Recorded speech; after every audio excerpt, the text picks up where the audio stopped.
الحمد لله نحمده ونستعينه ونستهديه ونستغفره ونعوذ بالله من شرور أنفسنا ومن سيئات أعمالنا من يهده الله فلا مضل له ومن يضلل فلا هادي له والصلاة والسلام على أشرف الأنبياء والمرسلين سيدنا محمد وعلى آله وصحبه أجمعين. Amma ba'd.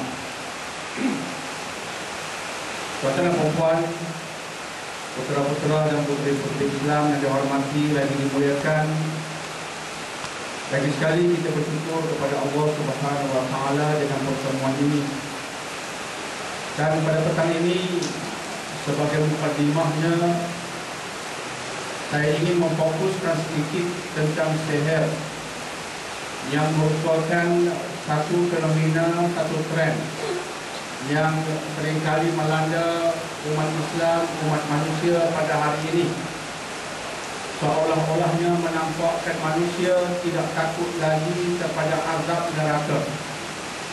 Sebahagian manusia tidak takut lagi kepada Tuhan, sehingga mereka menjadi fasik, menjadi kufur kerana ketakmakan, kebencian dan seumpamanya. Dan saya dipahamkan ada beberapa orang di sini yang terkena masalah seperti mana yang telah saya sebutkan tadi. Ada satu ayat yang boleh kita bicarakan pada petang yang permai ini untuk menampakkan kita tentang hal ini dan meletakkannya pada perspektifnya yang betul. Perspektif yang betul ialah berpandukan perspektif Al-Quran. Saya ingin mengambil ayat 102 dari surah Al-Baqarah. Ayat 102 dari surah Al-Baqarah menjelaskan tentang bab sihir ini. Allah Subhanahu wa taala berfirman, "Wattaba'u ma tatlu syayatin 'ala mulki Sulaiman." وَمَا كَفَرَ سُلَيْمَانُ وَلَكِنَّ الشَّيَاطِينَ كَفَرُوا يُعَلِّمُونَ النَّاسَ السِّحْرَ وَمَا أُنْزِلَ عَلَى الْمَلَكَيْنِ بِبَابِلَ هَارُوتَ وَمَارُوتَ وَمَا يُعَلِّمَانِ مِنْ أَحَدٍ حَتَّى يَقُولَا إِنَّمَا نَحْنُ فِتْنَةٌ فَلَا تَكْفُرْ فَيَتَعَلَّمُونَ مِنْهُمَا مَا يُفَرِّقُونَ بِهِ بَيْنَ الْمَرْءِ وَزَوْجِهِ وَمَا هُمْ بِضَارِّينَ بِهِ مِنْ أَحَدٍ إِلَّا بِإِذْنِ اللَّهِ وَيَتَعَلَّمُونَ مَا يَضُرُّهُمْ وَلَا يَنفَعُهُمْ وَلَقَدْ عَلِمُوا لَمَنِ اشْتَرَاهُ مَا لَهُ فِي الْآخِرَةِ مِنْ خَلَاقٍ وَلَبِئْسَ مَا شَرَوْا بِهِ أَنفُسَهُمْ Lau kanu ya'lamun. Shadaqallahul azim. Ayat ini meletakkan isu sihir pada perspektifnya yang betul. Dan kita hendak bicarakan sedikit tentang perspektif yang betul ini berkaitan dengan isu sihir.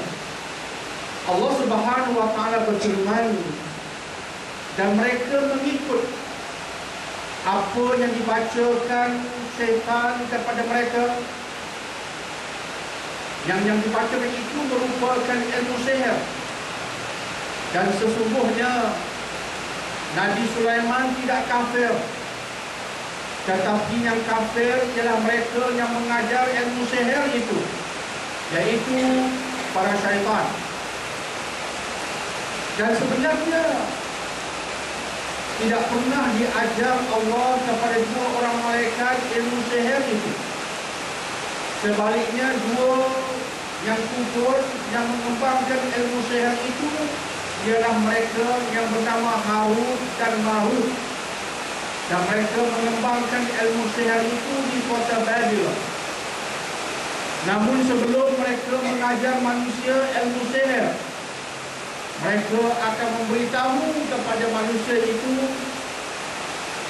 sebenarnya apa yang kamu hendak pelajari dari kami ini merupakan benda yang mudarat, tidak bagus. maka janganlah kamu kufur kerana ilmu sihir ini. Dan akhirnya mereka manusia mempelajari ilmu sihir, dan ia merupakan ilmu yang tidak ada manfaat bagi mereka, malah mendatangkan banyak kemudaratan bagi mereka. Dan begitulah ayatnya sehingga ke hujungnya Allah menceritakan tentang balasan azab bagi mereka yang melakukan dan mengamalkan ilmu sihir ini. Ini ayat yang dipanjang ceritakan oleh para ulama, dipanjang tafsirkan oleh para ulama. Dan dari ayat ini lahir beberapa hukum yang penting untuk kita fahami. Pertama sekali, ilmu sihir pada asalnya merupakan ilmu yang dibawa oleh iblis dan syaitan. Dalam kitab-kitab tafsir disebutkan oleh para ulama, iblis dan syaitan mereka mendengar benda-benda yang dicakapkan di alam ghaib. Dan antara perkara yang mereka dengar ialah perbincangan antara para malaikat, arahan-arahan dari kalangan mereka untuk dilaksanakan di bumi dan di mana-mana saja di alam maya pada ini. Hasil daripada apa yang iblis dan syaitan dengar, mereka himpunkan. Kemudian mereka tambah di sana, kurangkan di sini. Dan akhirnya mereka sampaikan versi mereka kepada para manusia. Maka manusia mempelajari dari iblis dan syaitan satu ilmu. Ilmu yang luar biasa, kata mereka. Dan ilmu itu, kata iblis dan syaitan, ilmu para malaikat. Kononnya, ketika disebutkan ia ilmu dari langit, ilmu para malaikat, sebahagian manusia terpedaya dengannya. Sedangkan iblis dan syaitan mengambil ilmu itu dan diputar belitkan. Putar belit inilah yang melahirkan pada asalnya ilmu sihir.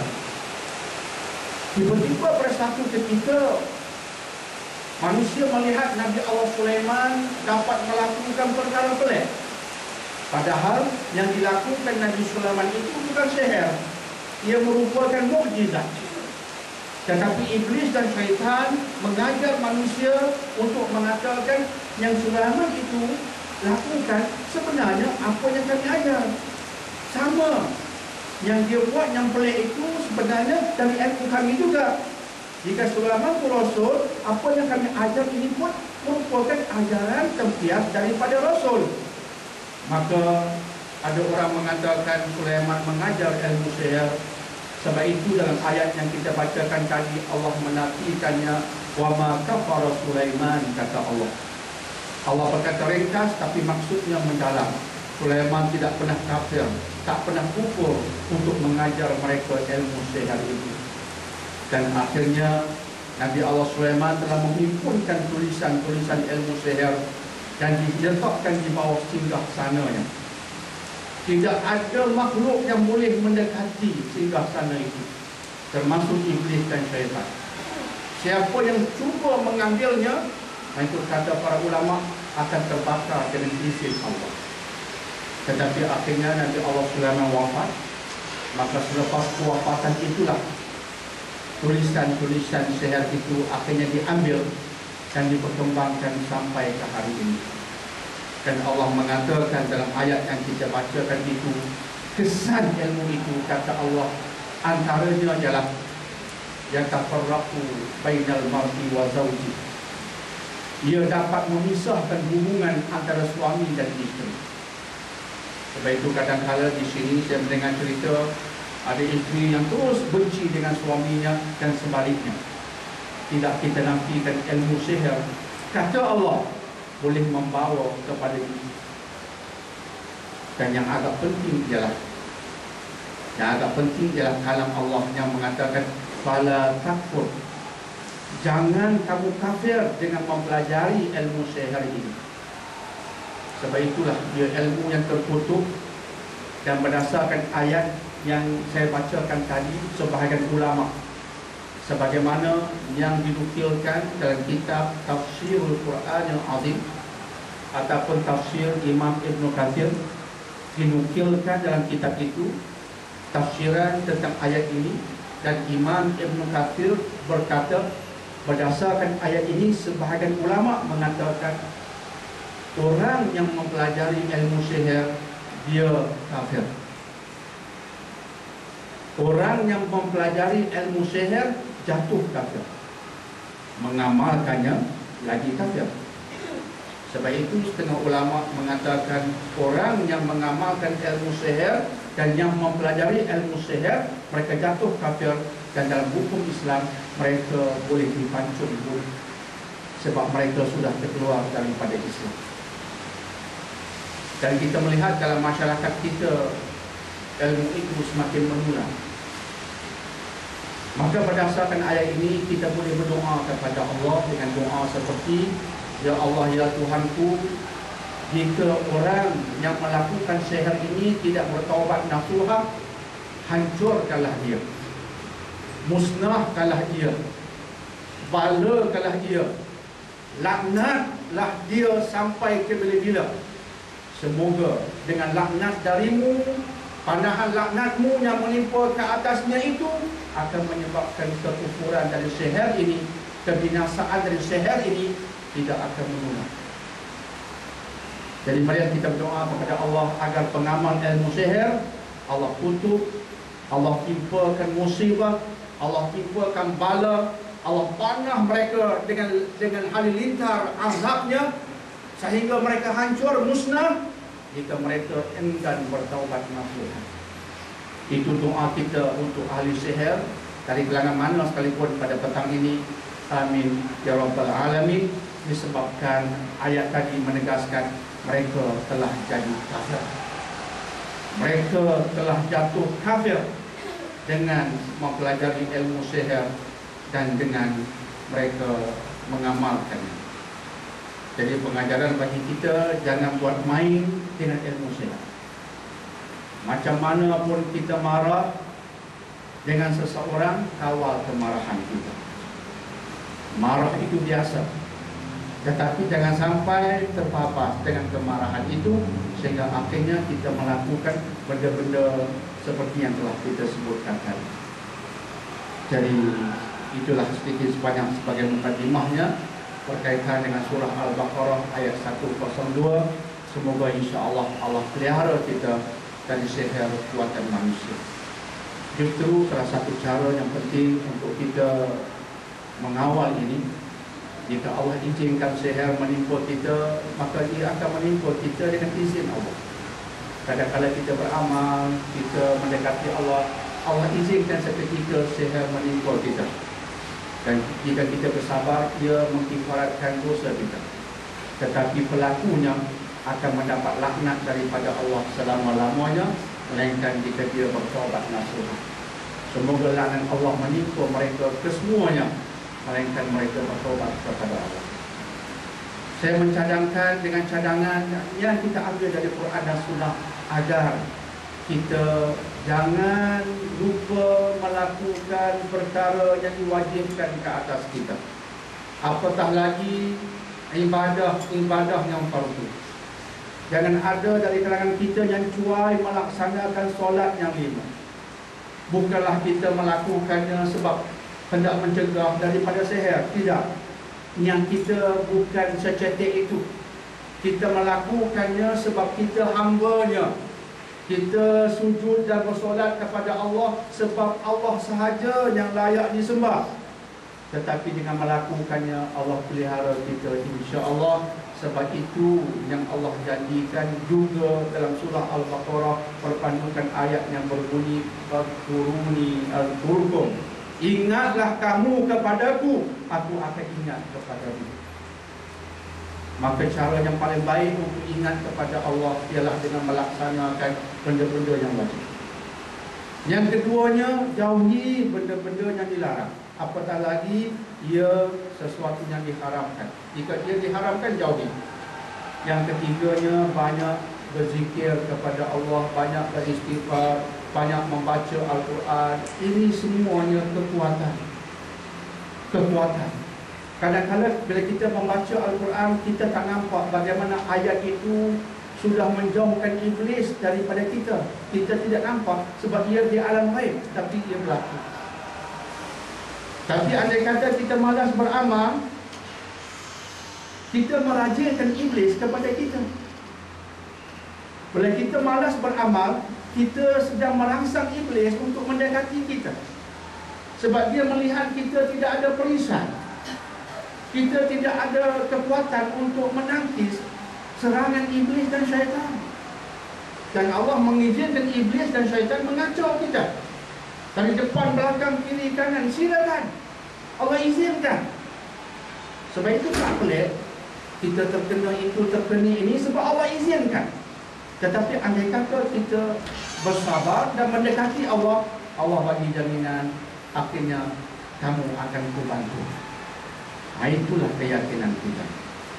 Maka itu yang pertama. Dan yang keduanya adalah tak salah, selepas kita laksanakan semua tadi yang wajib kita laksanakan, yang haram kita jauhi, amalan-amalan seperti zikir, tilawatul Quran, kita lakukan secara berkala. Jangan ikut mood, tapi secara berkala. Kita tambah sebagai sokongan, kita download dari YouTube ataupun daripada internet, mungkin bacaan doa, ruqyah syariah. Ruqyah syariah kita download, pasang di rumah setiap hari, sehari paling kurang sehari sekali. Itu sokongan. Jangan semayang tidak, kita pasang ruqyah saja, tak jadi. Selepas yang pokok-pokok tadi beres, sebagai sokongan, kita sudah ada teknologi canggih. Download dari internet, download ruqyah syariah, bacaan yang diambil daripada Al-Quran, yang sebenarnya berdasarkan sunnah dapat menghalau gangguan daripada iblis dan syaitan. Jika wujud sokongan seperti ini dalam rumah kita, dalam hidup kita, insya-Allah, ratus kali kalau sedikit sebanyak kita boleh menghafaznya, insya-Allah ia mendatangkan banyak kebaikan bagi kita di era yang serba mencabar pada hari ini. Sesungguhnya nak jadi baik di akhir zaman ini cukup susah dan amat mencabar. Nak jadi orang baik pada hari ini, nak jadi orang betul, nak jadi orang yang berjalan di atas landasan yang lurus, nak jadi manusia yang berjalan di atas siratal mustaqim di akhir zaman pada hari ini, amat susah lagi mencabar. Justru apa kekuatan yang Nabi ajar dan sampaikan kepada kita, ambil, jadikan ia kekuatan kita. Kita kembali kepada agenda kita. Alhamdulillah, pada minggu lepas kita masuki surah baru, surah Al-Tariq. Surah Al-Tariq yang diterjemahkan sebagai yang datang di malam hari. Namun bila kita bedah maksudnya, kita dapati ada maksud-maksud tambahan yang lain. Namun temanya ialah Al-Tariq, iaitu yang datang di malam hari. Dan surah ini indah sebab membicarakan tentang penciptaan ilahi. Dan ia surah Makkiyah, surah yang diturunkan sebelum hijrah.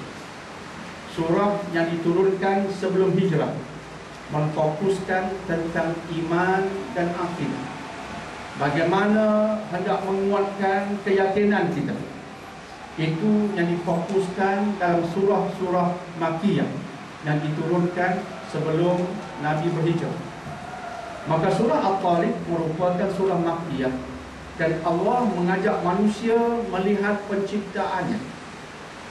Bila kita melihat penciptaan Allah yang begitu unik, yang begitu kompleks tetapi tersusun, lagi teratur, kita bakal menyadari tentang satu kuasa yang mampu melaksanakan apa yang dia kehendaki. Dan Quran menjelaskan kuasa itu ialah Allah Subhanahu wa ta'ala. Maka itulah fokus dalam surah Al-Tariq ini. Dan pada petang ini kita mulakan dari ayat nombor 5, insya-Allah. A'udzu billahi minasyaitonir rajim. Falyanzuril insanu mimma khuliqa. Khuliqa min ma'in dafiq yakhruju min bainis sulbi wat tara'ib innahu ala raj'ihi laqadir yauma tublas sarair fama lahu min quwwatin wala nasir. Shadaqallahul azim. Ayat 5 hingga 10 surah Al-Tariq yang bermaksud, maka hendaklah manusia memperhatikan dari apakah dia dijadikan. Dia dicipta dari air yang terpancar, air yang keluar dari antara tulang sulbi dan tulang dada. Sesungguhnya Allah benar-benar berkuasa untuk mengembalikannya selepas matinya. Pada hari dinampakkan segala rahsia. Maka sekali-kali tidak ada bagi manusia satu kekuatan pun, dan tidak pula ada sebarang penolong bagi mereka. Tuan-tuan dan puan-puan, hadirin hadirat yang dihormati lagi dimuliakan, pada sesi pertemuan yang lepas kita bedah dan cuba memahami maksud kalam was-samaa'i wat-thariq, demi langit dan demi bintang Al-Tariq. Demi langit, ia merupakan satu sumpah daripada Allah. Wat-Tariq, dan demi bintang Al-Tariq. Ulama sepakat, bila Allah bersumpah di dalam Al-Quran, ia sumpah yang penting. Bila Allah bersumpah tentang sesuatu perkara, ia sumpah yang penting, ia berkaitan dengan sesuatu yang penting. Allah hendak menarik perhatian kita kepada sumpah itu sebab ia penting. Ulama sepakat tentang perkara ini.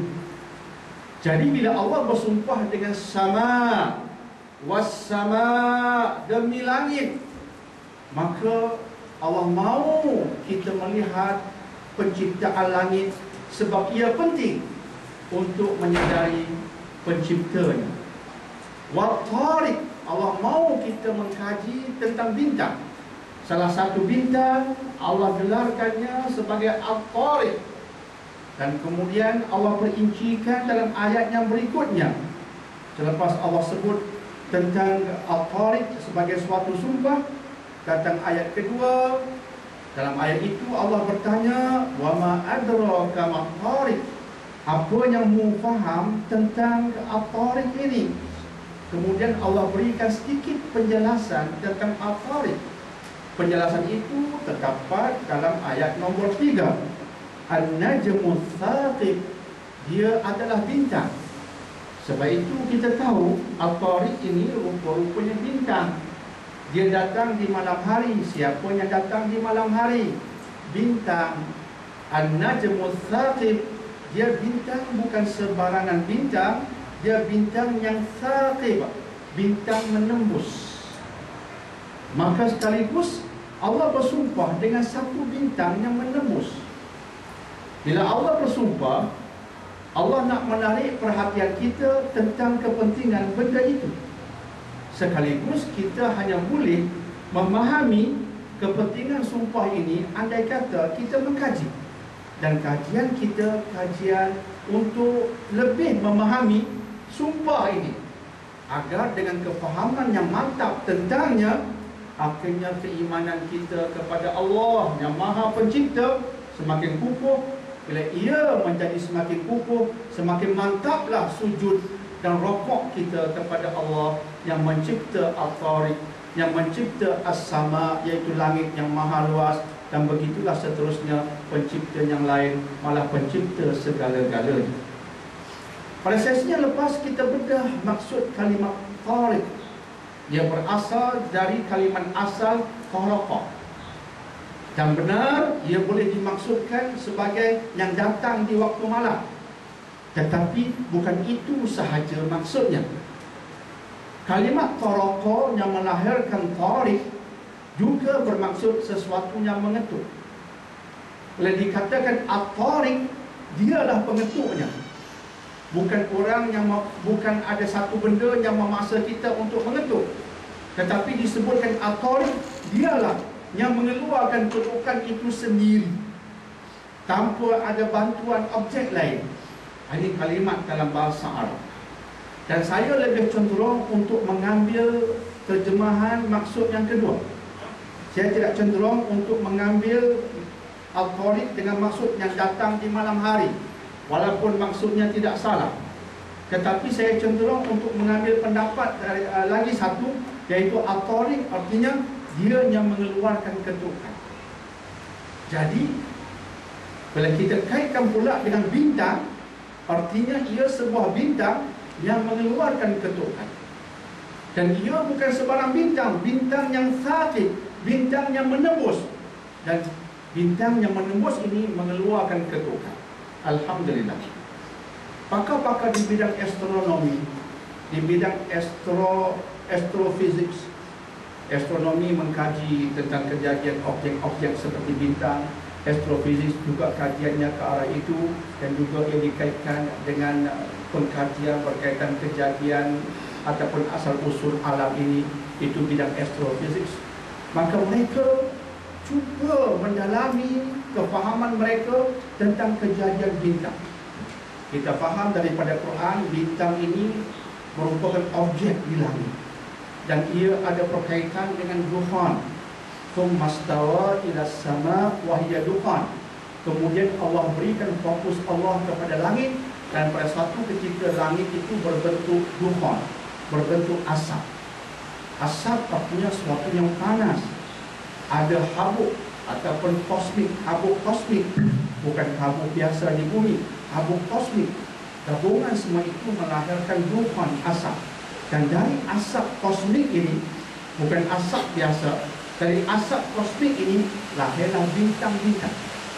Ada dua benda penting dalam bintang, yaitu hidrogen dan kemudian helium. Maka hidrogen dan helium ini melahirkan satu proses, proses yang kita namakan sebagai proses nuclear fission. Proses nuklear yang mengeluarkan tenaga. Akhirnya proses nuklear ini berkembang, proses itu mengeluarkan tenaga, sehingga akhirnya bintang itu semakin mengembang. Dan ada bintang yang besar, lebih besar daripada matahari kita. Maka bintang yang besar ini akhirnya dia meletus dengan letupan yang dinamakan sebagai supernova. Letupan yang menghancurkan bintang besar itu dinamakan sebagai supernova. Dan ini salah satu proses yang boleh berlaku kepada bintang. Tapi ada bintang yang tidak jadi seperti itu. Ada bintang yang akhir hayatnya dia berubah menjadi apa yang dinamakan sebagai neutron star.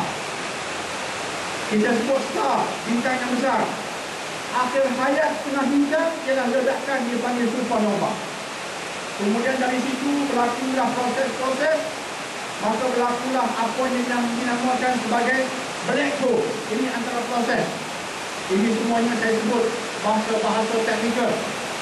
Sebab kita belajar ilmu tafsir. Kalau belajar ilmu tafsir, kena ayat berkaitan bintang, tuan-tuan perempuan kena faham bahasa ilmu bintang. Kena faham hidrogen, helium, proses yang berkaitan helium merupakan nuclear fission.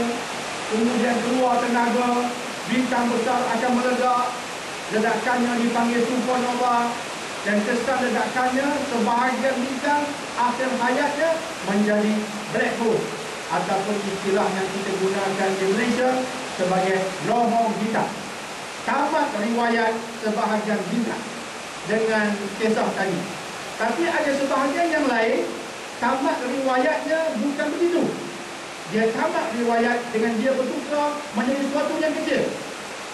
Sesuatu yang kecil.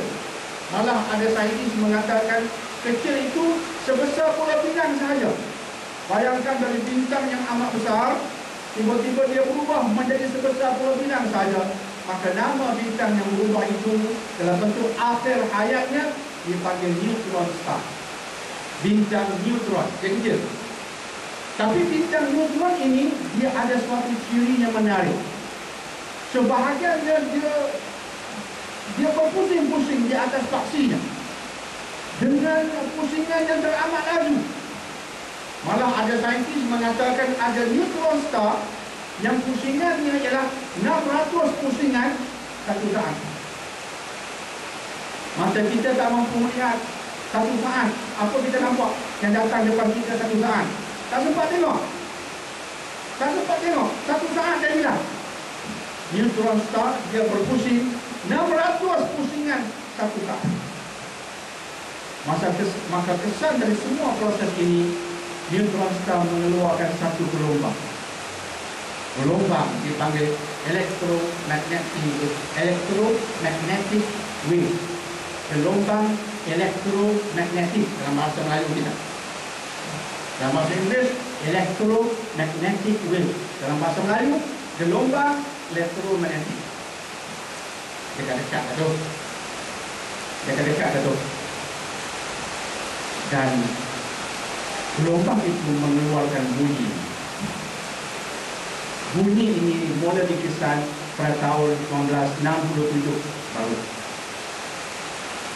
Dia bunyi macam jantung, tuk, tuk, tuk, macam ketukan.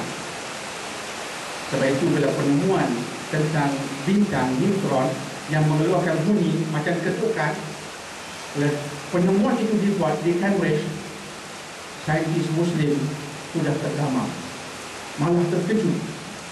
Sebab mereka sedar sekarang, inikah yang Allah nak tunjukkan kepada kita, bahawa ia berkaitan dengan autorik. Sebab autorik artinya sesuatu yang mengetuk, tuk, tuk, tuk, tuk. Dan ketukan itu berdasarkan sesuatu yang menembus. Yang menembus itu ialah gelombang elektromagnetik. Jadi bila Allah mengatakan dia berbunyi dan dia menembus, dia selari dengan penemuan neutron star yang ditemui pada tahun 1967. Apa yang saya sebutkan ini, saya ulangi, benda yang sering saya ulangi. Bukan bermaksud ayat ini, surah ini, inilah sahaja maksudnya. Bukan. Tetapi ia mengisyaratkan bahawa ayat ini sudah mula difahami hari ini. Dan itu yang Allah janjikan. Tuan-tuan perempuan masih ingat satu ayat yang anak murid saya, jika sah anak murid, dia kena ingat ayat ni. Jika tidak, Tuan Cong, saya belajar pada Dr. Daniel bertonton. Apa ayat tema dia? Ayat tema Dr. Daniel. Ayat tema dia bukan pasal jin, bukan pasal jebon, bukan nak bom saka. Itu bukan ayat tema dia. Bukan nak belikan jebon dah. Itu bukan ayat tema dia. Ayat tema dia bukan ayat tentang serban, meleleh ekor serban. Bukan itu ayat temanya. Apa ayat tema Dr. Daniel? Surah Fussilat ayat 53. Tak faham ayat ni kalau tak belajar dengan Dr. Daniel. Tak belajar lah. Datang singgah-singgah dia makan kenduri. Tak belajar betul. Surah Fussilat ayat 53. Lagi bagus hafaz ayat ini. Sanurihim ayatina fil afaq wa fi anfusihim hatta yatabayyana lahum annahu al-haq. Sampai ke hujung. Kami akan tunjukkan kepada mereka. Kami akan tunjuk. Siapa kami? Allah. Kami akan tunjuk kepada mereka bukti kebesaran kami di ufuk alam. Dan kami akan tunjuk bukti kebesaran kami dalam diri mereka, sehingga jelas pada mereka Quran benar. Jadi penemuan tentang Quran benar itu kemudian Allah letak di hujung ayat. Sebab di akhir zaman ramai orang dia beriman bukan pada Allah, dia beriman kepada sains. Maka Allah menerima orang ini. Allah mengatakan, okey, kamu beriman dengan sains, kamu beriman dengan evidence, scientific evidence, penemuan-penemuan saintifik di alam, dalam dirimu, sesuatu yang saintifik saja yang kami percaya, yang tidak ada hujah saintifik kami tak nak percaya. Allah berkata, okey, jika begitulah caramu nak percaya, okey, kami akan tunjukkan kepada mereka itu tanda-tanda yang mereka cari di langit. Jadi janganlah terkejut jika orang kafir menemui tanda-tanda itu. Sebab Allah berkata, sanurihim, kami akan tunjukkan pada mereka. Nah, sampai pada mereka, kami, rakan-rakan saya yang sedang bincang ayat ini, kami masing-masing termenung. Mengapa termenung? Sebab masing-masing tersedar nak bertanya, siapa mereka ini? Memang terfikir, kami akan tunjukkan kepada mereka, siapa mereka ni? Sanurihim, him ni siapa? Him. Siapa him ni? Tak sebut nama, mereka saja. Oh, nak faham? Pergi ayat sebelumnya. Dia kata tadi surah Fussilat ayat 53. Nak faham siapa mereka? Undur satu ayat. Allah bercakap kepada siapa dalam ayat sebelumnya, Fussilat 52. Baru kami terkejut, baru kami faham Allah sedang bercakap kepada orang kafir yang tak beriman. Tapi mereka suka mengkaji alam, maka Allah nak tunjukkan pada mereka, bukan pada orang beriman. Sebab itu jangan terkejut orang beriman. Bab sainsnya agak lemah, penemuan-penemuan yang besar-besar bukan orang beriman yang buat.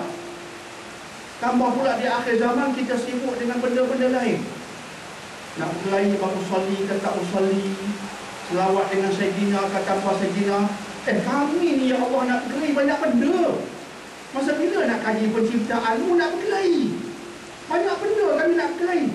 Bab politik, bab Majlis Agama Islam, dia buat pemilihan datang kuasa masjid karya pula, cara lain pula, kami nak riuh pula lah. Nak pergi ke speakers corner di Padang Kota Lama lah, nak riuh pula. Banyak kerja kami nak buat, tapi kerja tak penting. Yang penting minta maaf lah bagi kat puak-puak kafir. Maka orang kafir yang akan kami tunjukkan bukti-bukti. Sebab itu Allah kata, akhirnya baru mereka sedar Quran benar. Sebab itu di hujung Allah kata hatta. Apa dia hatta? Bukan nama anak kita Muhammad Hatta dah. Hatta. Apa dia hatta di sini? Sehingga mereka punya kaki asyik mengkaji, jumpa neutron star, jumpa wormholes, jumpa black holes, jumpa supernova, jumpa itu, jumpa ini, jumpa kerana sains. Akhirnya terkejut, Quran dah sebut tentangnya hatta. Akhirnya mereka terkejut, sehingga mereka akhirnya sedar annahul haq, Quran benar. Yang kita baru temui 1967 ini, Allah dah bagi isyarat tentangnya lama dahulu. Natijahnya mereka beriman. Itu fokus surah-surah Makkiyah, nak bawa pada iman. Maka itu satu maksud kepada Al-Tariq dan An-Najm Al-Thaqib. InsyaAllah satu ketika nanti saya akan bawa contoh-contoh gambar-gambar bunyi-bunyi yang saya sebutkan tadi, kita tayang di sini supaya nampak lebih mantap kepemahaman lepas itu, insyaAllah. Kemudian mungkin kalau tahun nanti kita masuk tahun baru, insyaAllah, tahun baru Islam, insyaAllah kita tayang. Jadi ini ulang kaji yang saya sebut tadi, ulang kaji, tak masuk ke ayat baru. Nak kena faham yang Al-Tariq ini, bintang yang mengetuk, dan bintang itu kata Allah menembus. Kita dah faham sedikit sebanyak. Bukan tak boleh faham langsung. Nampak, oh, ada penemuan-penemuan yang menarik yang boleh membantu kefahaman kita. Dalam bentuk ijtihad dia tak salah, asalkan bahasanya betul, olahannya berdasarkan ayat betul, ulama berkata boleh. Kita mentafsir seperti yang saya sebutkan tadi, antaranya Syekh Awal dan juga ulama Azhar yang mengarang kitab terjemahan dalam bahasa Melayu, hadis-hadis Israiliyat dan Tafsir dalam kitab-kitab tafsir, itu Dr. Muhammad bin Muhammad Abdul Syahbah dan seumpamanya. Rodokan-rodokannya ada, rodokan-rodokannya ada, insyaAllah. Sebab itu saya berani mengolahkan seperti yang saya olahkan tadi. Dia tak salah. Terus kita masuk ke ayat nombor 5. Tuan-tuan boleh faham tak Al-Tariq? Boleh kan? Rasa-rasa boleh lah kan? Saya dah perlu dah cerita Al-Tariq ni. Nak cerita, nak bagi orang faham, saya perlu. Nak bagi orang faham, saya perlu. Saya tahu dia berat. Kelas tafsir bincang bincang supernova, orang terkejut. Itulah yang kita bincang di sini. Kelas tafsir, pulak-pulak kelas tafsir, tahu apa? Neutron star. Dua orang di kelas tafsir belajar apa? Neutron star. Hah? Kelas tafsir belajar neutron star? Itu kelas astronomi. Betul. Tapi ada ayat astronomi, kami kena kaitkan dengan ilmu astronomi. Hari ini kami faham neutron star, kami faham supernova, dan kami faham apa yang tentang bintang yang mengetuk, yang ketukannya adalah kerana gelombang elektromagnetik yang kita sebutkan tadi. Okay. Ayat 5. Maka hendaklah manusia melihat. Untuk kuat iman, Allah suruh kita melihat. Bahasa Arab melihat ni bukan sekadar melihat begitu saja. Melihat artinya melihat untuk mengkaji, melihat untuk memahami. Jadi melihat juga. Tapi ada orang melihat kosong itu saja. Hang tengok dah. Hang tengok. Hang apa dah hang tengok? Itu melihat juga. Ada yang melihat, hang tengok dah. Tengok apa yang hang nampak? Aku nampak sesuatu yang indah. Itu tak cara dia lihat.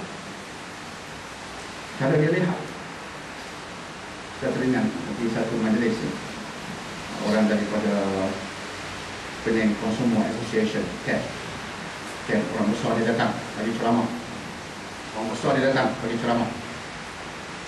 Dia angkatlah satu gelas. Tuan-tuan, perempuan, tuan-tuan nampak apa?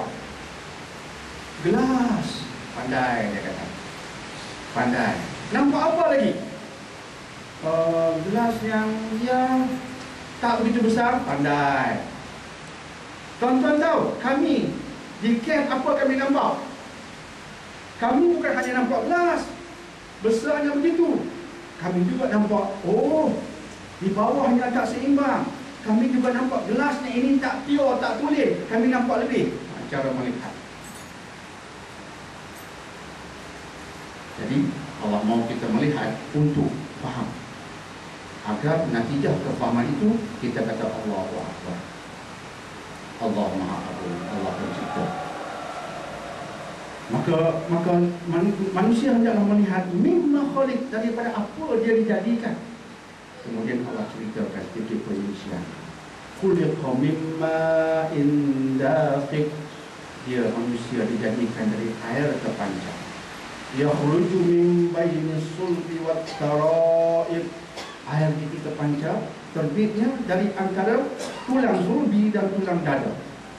Ini yang saya sebutkan pada minggu lepas. Orang kafir tertawakan kita dengan ayat ini. Dia kata tak masuk akal. Kita manusia dijadikan dari air terbit dari tulang sulbi dan tulang dada. Contoh, air mani terbit dari tulang dada. Mereka tertawakan kita. Dia kata tak masuk akal, tak saintifik. Apalah Quran ni? Dan kita pula tak mampu menangkis. Saya ingat ketika di Mutiara FM beberapa tahun yang lepas, ini soalan yang seorang bertanya. Dia kata, doktor, ini ayat tak masuk akal. You know, I like science. And you are always saying to us, we have to know science to understand the Quran. So when I know science, I find that the Quran is not following science, it's against science. Wow, dia sudah marah dengan Quran. Jadi saya berkata tenang. Pertama sekali, kalau kita melihat terjemahan, kita sedang faham Quran dari terjemahan. You know Arabic? Saya tak faham Arab. Baik. Jadi you cuma faham dari terjemahan. You bukan faham dari kalimat Allah yang asal. Itu pertama. Yang keduanya, dalam Al-Quran ada benda yang orang belum faham. Sama juga di zaman Nabi, bila Allah ceritakan tentang peperangan Rom dengan Parsi. Kemudian Allah mengatakan sekarang, yang sedang kamu lihat sekarang, Parsi mengalahkan Rom. Ulibatir Rom. Allah pun beritahu, ayatnya demikian. Ulibatir Rom. Rom dikalahkan. Umat Islam bersedih hati. Sebab Parsi penyembah api, penyembah berhala. Rom Kristian. Berbanding kedua-duanya, Rom itu dengan Kristiannya dekat lagi lah dengan kita. Walaupun ada kesesakannya, tapi masih adalah Nabi Isa, masih adalah Virgin Mary, masih ada kitab yang datang dari Tuhan, revealed by God, masih ada. Ini majusi, Parusi. Sahabat bersedih. Allah pun ayat, Rasul bersedih. Dalam masa tak sampai 9 tahun, belum akan menang, belum berlaku.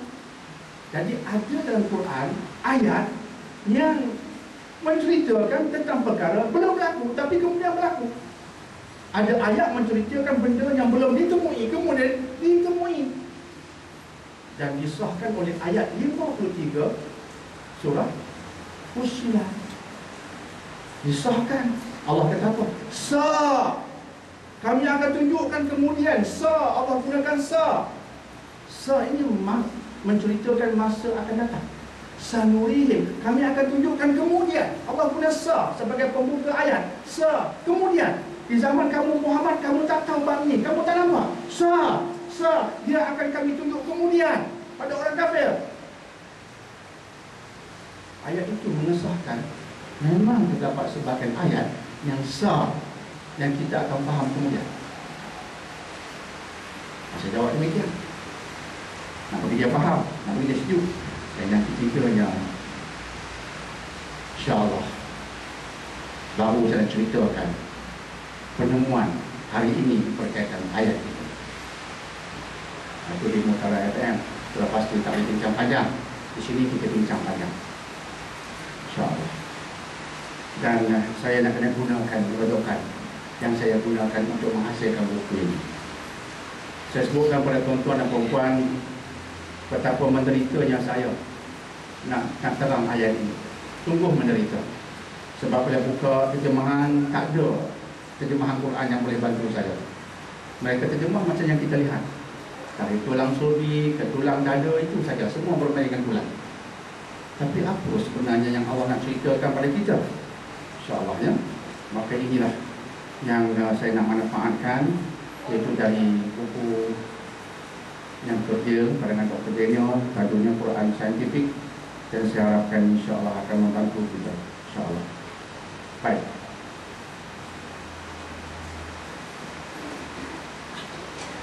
Ada satu tajuk yang saya tulis di sini. Tajuknya antara sufi dan taroid. Memang tajuknya berkaitan ayat ini. Antara sufi dan taroid, tajuk kecilnya. Memang membahaskan betul-betul ayat ini.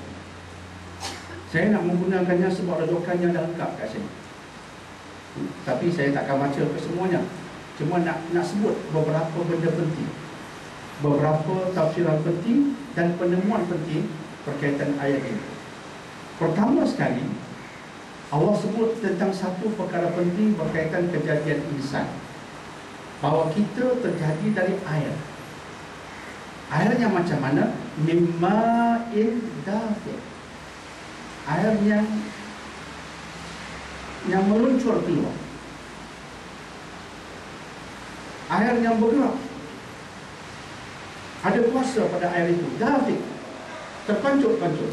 Ada kuasa. Dia bukan pasif, dia hidup. Dan memang kita cara dasar, kalau kita faham embryologi, biologi, kita nampak dah. Sebab air mani itu ada sperma. Dan bila kita pergi YouTube, kita lihat bagian embryologi, kata The Origin of Man, bagaimana manusia terjadi, mesti ada gambar tentang air mani terpancar. Kemudian kita lihat betapa hidupnya sperma. Dia bergerak dengan aktif. Dah terpancar, kemudian dia hidup. Dia tak pasif, dia tak menunggu. Dafiq, bergerak. Dafiq itu macam bergerak. Asalnya pun terpancut, kemudian dia bergerak. Itu bahasa Quran. Dafiq, on the move, on the go. Dan sperma memang berenang, malah berlumba-lumba. Pergi ke mana? Untuk menemui Allah. Jadi Allah ceritakan air itu bukan pasif, bergerak-gerak. Memang betul. Itulah yang ditemui. Dan itu penemuan yang sah. Sama juga, Allah tak kata air mani. Ada ulama terus dia terjemahkan itu air mani. Allah kata air.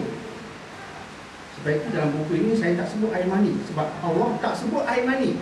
Mengapa ulama pergi terus lompat kepada air mani? Saya kata saya nak kekalkan apa yang Allah kata, bukan apa yang ulama kata. Allah kata kamu dijadikan dari air terpancar, bukan air mani terpancar. Untuk laki-laki memang dia air mani, untuk perempuan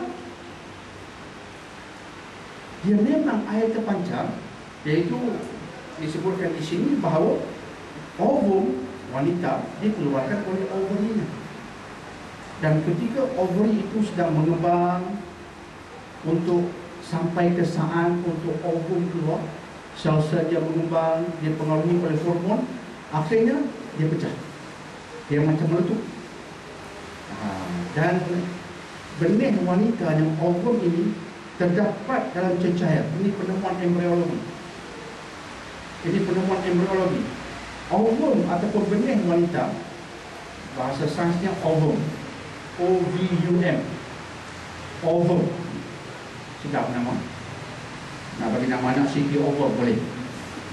Jadi ovum ini, benih wanita, terdapat dalam cecair yang dikenali sebagai antrum fluid. A-N-T-R-O-U-M, antrum fluid. Di ovum berada dalam air. Itu relevannya Allah sebut air.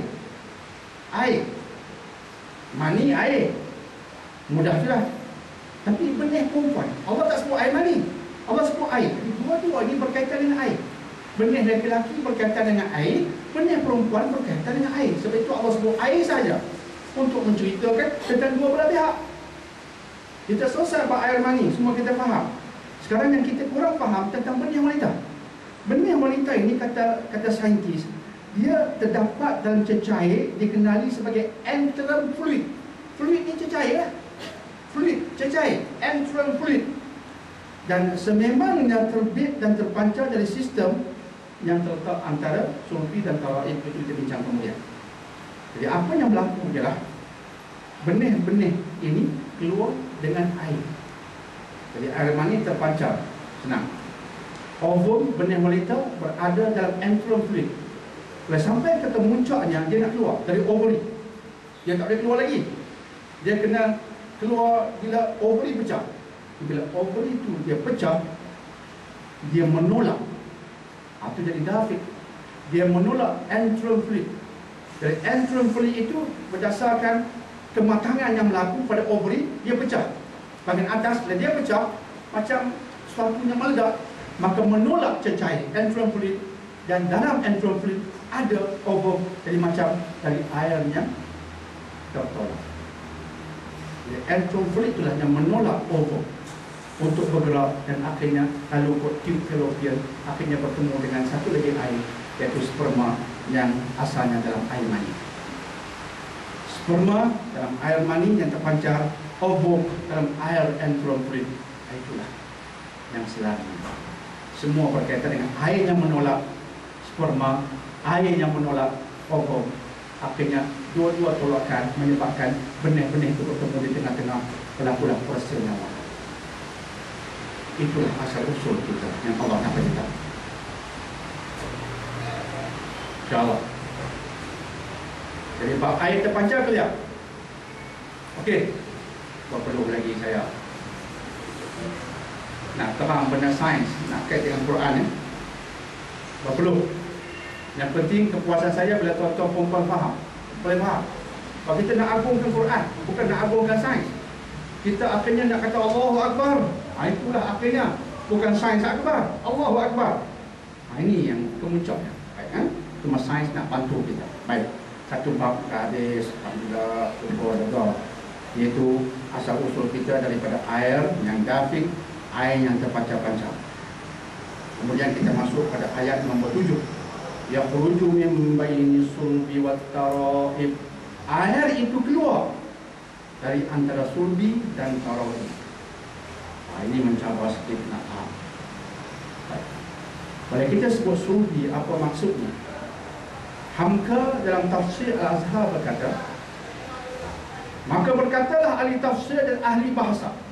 Berkata sulbi, ahli bahasa kata apa? Ahli tafsir kata apa? Merujuk pula pada ahli bahasa. Tafsir kena merujuk pada ahli bahasa dulu, supaya selagi dengan kaedah bahasa Arab. Sebab Quran dalam bahasa Arab. Itu maksud perkataan hamka. Berkata ahli tafsir dan ahli bahasa, sulbi deretan tulang punggung lelaki. Tulang punggung kita ada tulang, deretan tulang, punggung ada tulang kanan, tengah, kiri, deretan tulang punggung, deretan itu bahagian sulbi. Itu bahagian sulbi. Mengikut Hansware Dictionary of Modern Written Arabic, ini satu kamus terjemahan dalam bahasa Inggeris pula. Kamus terkenal dalam bahasa Arab, tapi terjemahan dalam bahasa Inggeris. Yang terkenal ini, antara yang terkenal, Hansware Dictionary. Ini kamus yang saya gunakan untuk menerangkan ayat-ayat Quran dalam bahasa Inggeris. Dia terkenal peringkat antarabangsa. Jadi kita nak kena gunakan buku kamus yang dirujuk di peringkat antarabangsa. Jadi itulah yang saya gunakan. Dia kata sulbi dalam bahasa Arab in English means vertebral column or loin. Vertebral column ni tulang belakang. Vertebral column, tulang pundak. Dan loin, kawasannya kawasan loin. Loin sini bawah. Jadi dia kawasan tulang belakang, tapi bahagian bawah. Tulang belakang ke panjang, ada atas cervicalnya, thoracicnya, tapi pada loin, bahagian bawah. Jadi hamka ambil dari kitab Arab, kitab tafsir Arab, dia deretan tulang punggung bawah. Bahasa Inggeris dia vertebral column, tapi loin area, loin, L-O-I-N, loin, bahagian bawah. Dan loin ini dalam American Heritage Dictionary diartikan juga sebagai human reproductive organs dalam bahasa Inggeris. Digunakan sulbi sebagai loin. Loin dalam bahasa Inggeris juga bermaksud dia kawasan yang berkaitan human reproductive organs ataupun kawasan organ-organ sistem peranakan. Ini kaitannya penting. Jadi bila Allah sebut sulbi, air terpancar dari kawasan sulbi, maka dia dari kawasan bawah, ya, deretan tulang punggung, kawasan. Dia menceritakan kawasan. Dan bukan mestinya menceritakan tentang tulang belakang. Ini sebagian ulama tersilap di sini. Dia sebut sulbi tulang belakang. Jadi bila kita kata air mani terbit dari tulang belakang, loh, masalah itu bila? You all punya Quran bagi tahu pernah merepek ni ke? Bahawa air mani terbit dari tulang belakang. Loh, mereka tertawakan kita. Padahal Allah sebut kawasan sulbi. Kawasan sulbi, ya, kawasan yang berkaitan punggung, deretan tulang punggung, tapi kawasan. Dalam bahasa Inggeris, kawasan itu dipanggil loin. Loin membawa makna di situ ada sistem reproduksi. Jadi Allah nak cerita tentang satu kawasan yang di situ ada sistem peranakan. Maka terpancarnya dari situ. Tak peliklah. Tak peliklah. Tak pelik. Jadi itu maksud sulbi. Bukan mestinya tulang belakang. Itu penting. Yang kita nak perbetulkan bukan tulang belakang, tapi kawasan loin. Kawasan loin, loin bawah. Kawasan deretan punggung, tulang punggung. Bukan mesti tulang belakang. Jadi itu kawasan. Di kawasan itu yang mengeluarkan air mani sebagai contoh. Okey. Itu nampak kita mudah faham. Tapi Allah tambah wat-taraib. Air terpancar dari antara sulbi dan taraib. Taraib ini apa pula? Taraib ini kata Abdullah bin Abbas buat begini. Inilah taraib, ni.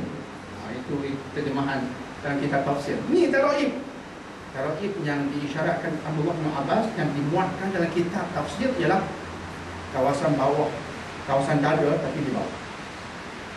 Dada ada atas pertengahan, tapi kawasan taraib itu boleh sebut taraib dada bawah. Itu bahasa Arab. Relevannya di mana? Allah nak cerita apa ni? Inilah yang terpaksa kita kaji sedikit. Okey, kita dah faham dah taraib. Baik. Dalam buku ini memang banyaklah kalimat-kalimat saintifik yang saya gunakan, tapi saya terangkan maksudnya. InsyaAllah tuan-tuan perempuan jangan tidur ya. Cuba ikuti. Faham ayat ni dia mencabar sikit. Tapi bukan susah sangat pun. Bukan susah sangat, mudah. Asalkan jangan lena. Kalau lena memang susah lah. Tak dengar apa, tak dapat apa. Baik. Mari kita lihat beberapa penemuan. Benih lelaki nama apa? Sperma. Sperma dalam air mani. Tapi benih yang penting bukan air mani. sperma. Air mani itu air, macam-macam air ada. Dalam proses dia keluar tu ada air itu, air ini, campuran pelbagai. Tapi yang benih betul-betul sperma, sperm.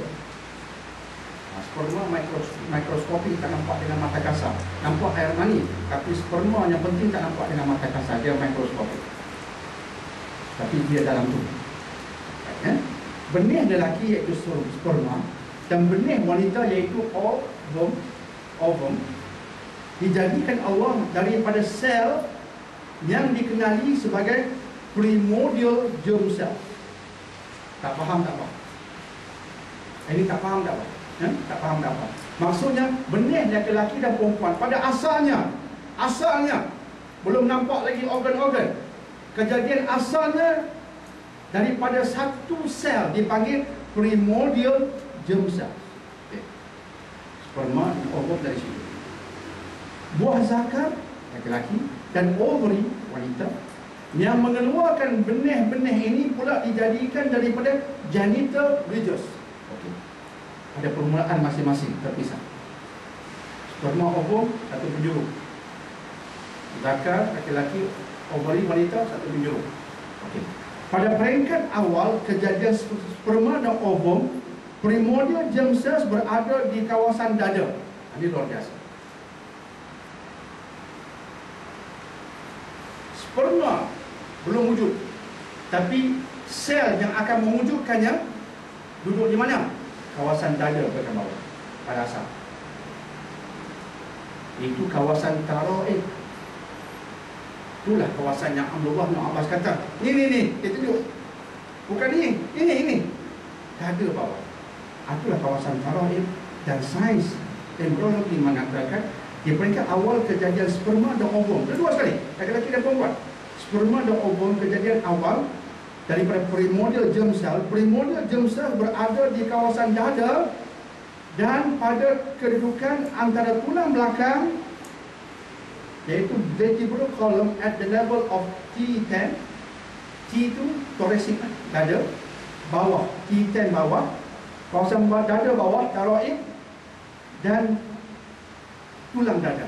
Dia duduk antara belakang, tulang belakang dan dada depan, kawasan bawah. Itu taroid. Benih kita asalnya duduk di situ. Baik kan? Baik. Kejadian buah zakar dan ovary daripada genital ridges juga berlaku di kawasan yang sama. Sperma dan ovum bermula di situ. Zakar dengan ovary bermula juga di situ. Kawasan mana? Taroid. Taroid itu apa dia? Antara dada belakang dengan dada depan. Itu kawasan bawah ni. Baik. Kita sambung. Boleh faham kan? Boleh ikut kan? Baik. Semasa janin berumur 6 minggu, berlaku pencantuman antara primordial germ cells dan genital ridges. Jadi yang menyebabkan kejadian zakar dan ovary bertemu dengan yang menyebabkan kejadian ovum dan sperma. Nampak? Berbeza sumber dia, tapi akhirnya bertemu. Masa umur janin 6 minggu. Justru kejadian rumusan. Ini saya buat rumusan. Justru kejadian sperma, buah zakar, ovum dan ovary berlaku di kawasan dada, iaitu taroid. Rumus satu yang penting. Sains mengesahkannya. Boleh faham? Okey. Tak habis lagi. Apabila janin berumur antara 7 ke 8 minggu. Tadi 6 minggu. Bayi makin besar, janin, kita panggil janin. Apabila janin berumur antara 7 ke 8 minggu, buah zakar dan ovary mula terbentuk. Asalnya tak nampak sangat bentuk yang kita faham, tapi akhirnya terbentuk. Pembentukan buah zakar ataupun ovary ditentukan oleh kromosom seks lelaki yang dikenali sebagai kromosom Y. Kewujudan kromosom Y merangsang pembentukan buah zakar, dan tanpa kromosom Y, ovary terbentuk. Dia kromosom tentu. Kalau ada kromosom Y, buah zakar jadi. Tak ada kromosom Y, cari-cari kromosom Y, tak ada, ovary jadi. Di budak itu jadi perempuan. Kromosom Y penentu. Y hanya ada pada laki-laki, wanita XX, laki-laki XY. Oh, cantik kejadian manusia Kalau kita kaji memang ya Allahu Akbar, tak boleh kata lain. Tak boleh kata lain, tersusun sangat. Cari-cari, why tak ada, why tak ada. Perempuanlah janin ni, mereka akan tentukan dengan izin Allah. Why ada? Oh, tak lagi. Dengan izin Allah. Baik, buah zakar laki-laki testis dan ovary wanita kemudian turun ke bawah. 8 minggu nampak terbentuk. Lepas terbentuk buah zakar laki-laki dan ovary wanita kemudian turun ke bawah menuju ke tempat sepatutnya di mana? Di kawasan sulbi.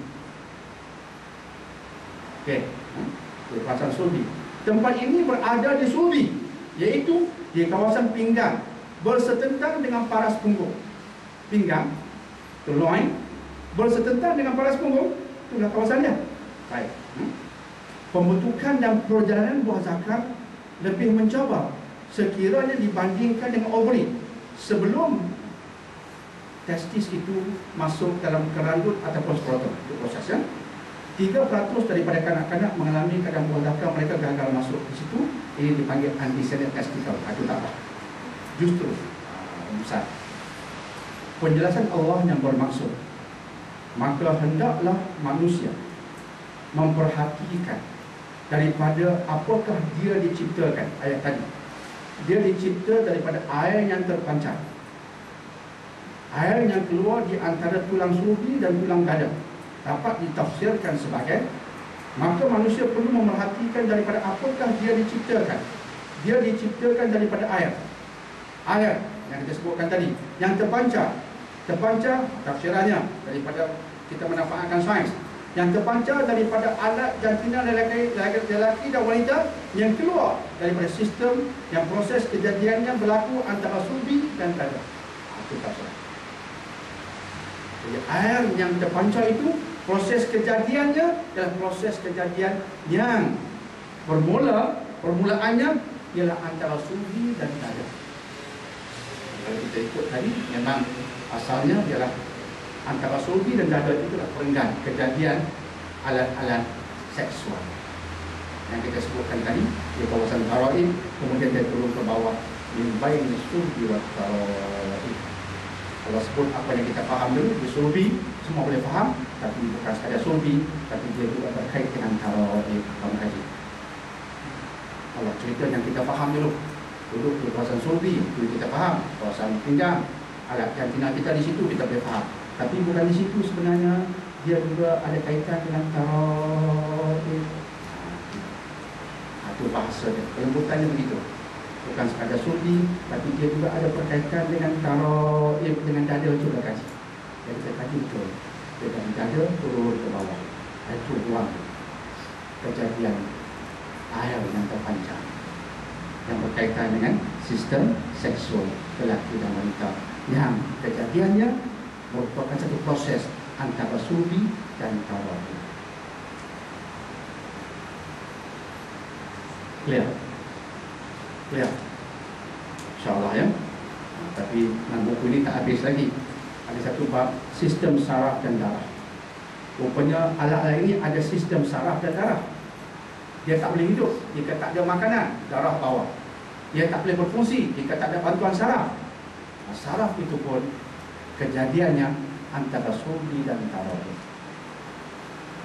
Darah datang dari aorta kan, turun ke bawah, lepas tu pecah dari aorta, pembuluh darah yang besar. Itu dari sulbi dan taraib, pecah turun ke bawah. Sarafnya pun begitu. Turunnya saraf dari tulang utama, tulang tunjang, dari sulbi sampai taraib. Dan akhirnya saya tutup dengan apa yang ditulis oleh Syekh Said Hawa dalam kitab Al-Asas fi Tafsir. Ini adalah kitab tafsir. Kita dah putuskan tadi kata saintifik, tapi kita tak boleh buat begitu sahaja. Kita dengan wajib dengan kitab yang diterima dalam bidang tafsir.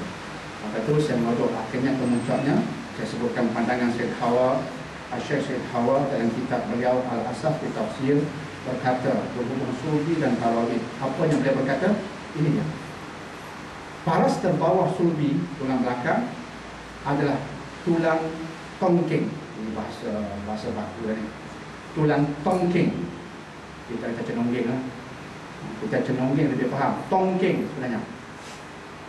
Paras terbawah sulbi, tulang belakang. Paras terbawah ialah tulang tongking. Coccyx dalam bahasa sainsnya. Coccyx. Maksud kepada perkataan taraib pula berbagai. Ada yang mengatakan ia tulang kaki. Taraib dalam syarak berbagai. Tulang kaki ada. Imam Ad-Dahab mengatakan antara payudara dan dua kaki. Saya merasakan maksud taraib yang dimaksudkan ayat ini berkaitan tulang paha dan pelvis. Ini adalah kawasan di mana berlakunya percantuman antara benih lelaki dan wanita. Kawasan inilah kawasan antara sulbi dan taraib, iaitu kawasan antara tulang tongking dan tulang ari-ari.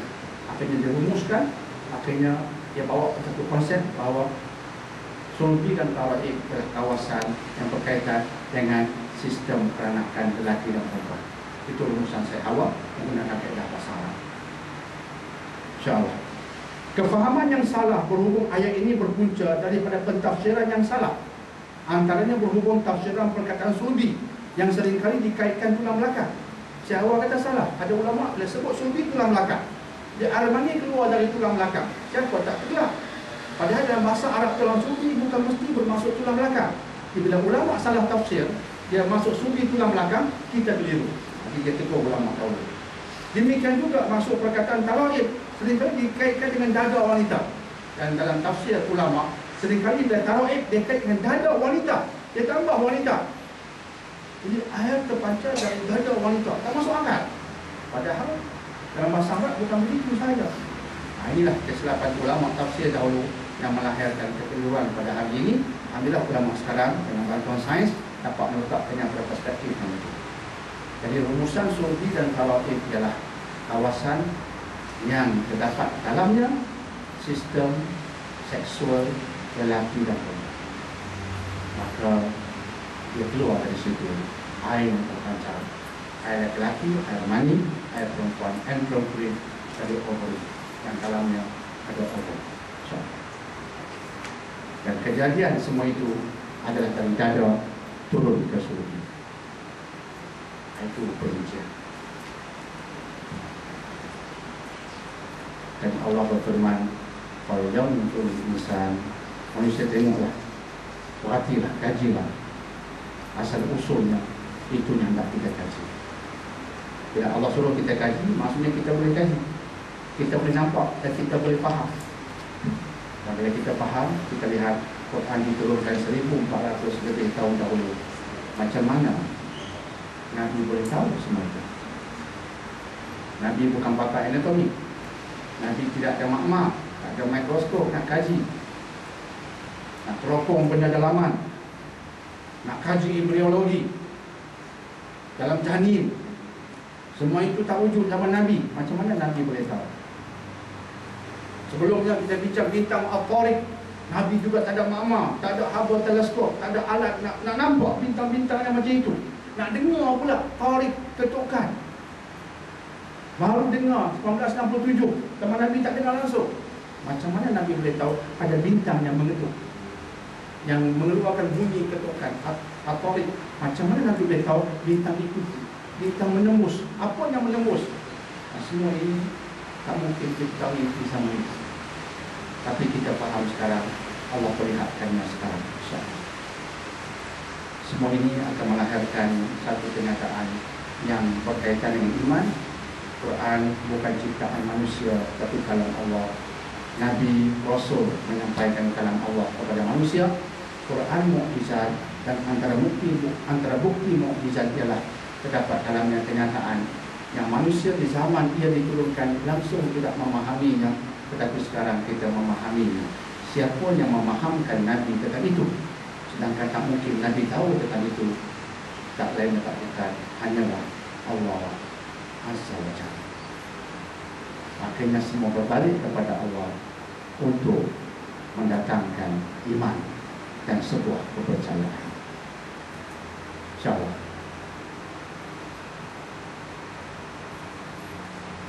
Boleh? Boleh faham? Jika saya tanya balik, Macam mana nak perang sufi dan Taraib? Semua kira senyum lah, insyaAllah ya. Itulah harapan saya.